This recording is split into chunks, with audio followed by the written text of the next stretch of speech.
Hello everyone, I am doctor Sneha Jha. I am a surgical gastroenterologist. आज बात करते हैं एक ऐसी प्रॉब्लम के बारे में जो इतनी कॉमन है कि फैमिली में किसी न किसी को तो ये दिक्कत होती ही है। Yes, I am talking about constipation या कब्जियत के बारे में। तो होता क्या है कब्जियत, कैसे इसको डिफाइन करेंगे? तो 3 क्राइटेरियाज के अंदर हम कहते हैं कि किसी को कब्जियत है। ज़रूरी नहीं है बस एक सूखी लैट्रिन ही कब्जियत की डेफिनेशन में आती है। सबसे पहला है फ्रीक्वेंसी, मतलब मोशन आपको हफ्ते में कितनी बार हो रहा है। ये जानने के लिए ये ज़रूरी है समझना कि नॉर्मल क्या है। अगर दिन में 3 बार या हफ्ते में 3 बार तक मोशन हो रहा है तो वो नॉर्मल है। तो कॉन्स्टिपेशन कहने के लिए अगर हफ्ते में 3 बार से कम आपको मोशन पास हो रहा है तो वो कॉन्स्टिपेशन है। दूसरी चीज़, लैट्रिन आ कैसे रही है। बहुत सूखी टाइप की लैट्रिन टाइट आ रही है तो वो कॉन्स्टिपेशन में है। एक स्कोर आता है ब्रिस्टल स्कोर, अगर इसका स्कोर 1-2 है तो आप कॉन्स्टिपेशन के मरीज़ हो। तीसरी बात है कि फीलिंग आ रही है कि कहीं लैट्रिन हो तो गई है पर अभी भी खुलासा नहीं हुआ, अभी भी मोशन पास नहीं हुआ ढंग से, बार बार मोशन जाने का मन कर रहा है। तो अब जानते हैं कॉन्स्टिपेशन होने का कारण क्या है। प्रमुख कारण आपका लाइफस्टाइल, आपका रहन सहन, आपका खान पान है।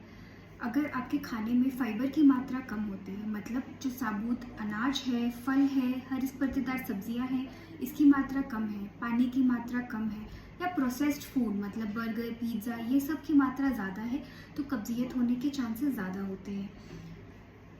फ़ोन के आने से एक और कारण बढ़ गया है कब्जियत का। लोग फ़ोन जो है वॉशरूम लेके जाते हैं, घंटों वहाँ बैठे रहते हैं, फ़ोन चलाते रहते हैं, इंस्टाग्राम, यूट्यूब एंड ऑल, और उससे जो अर्ज होती है डेफिकेशन की वो भी कम हो जाती है एंड आपका माइंड जो है वो डाइवर्टेड है। तो यंग एडल्ट और टीनेजर्स में ये बहुत कॉमन है।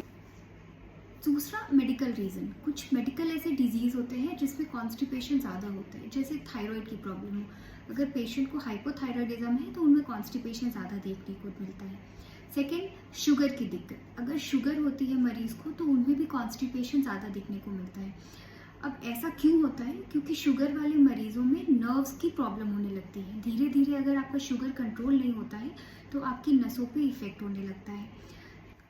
कुछ और नर्व से रिलेटेड प्रॉब्लम जैसे कि स्ट्रोक हो गया पेशेंट को, या स्पाइनल कॉर्ड इंजरी हो गई, या तो फिर आंत में रुकावट है किसी वजह से, वो ट्यूमर की वजह से हो सकती। तीसरा कारण आपकी दवाइयों पे भी डिपेंड, जैसे आयरन की टैबलेट्स हो गई, कैल्शियम की टैबलेट्स हो गई, या फिर कोई एंटीसाइकोटिक या डिप्रेशन की मरीज़ हो जो डिप्रेशन की दवाइयाँ खा रहा हो, वो भी कब्जियत का एक कारण होती है। और चौथा कॉज है फंक्शनल। इसका मतलब ये कि और कोई आंत में कोई दिक्कत नहीं है, ना कोई ऐसी दवाइयाँ चल रही है, फिर भी आपको कब्जियत हो रही है। Thank you for watching. Please like and subscribe my channel. If you have any doubts, please comment in the comment box.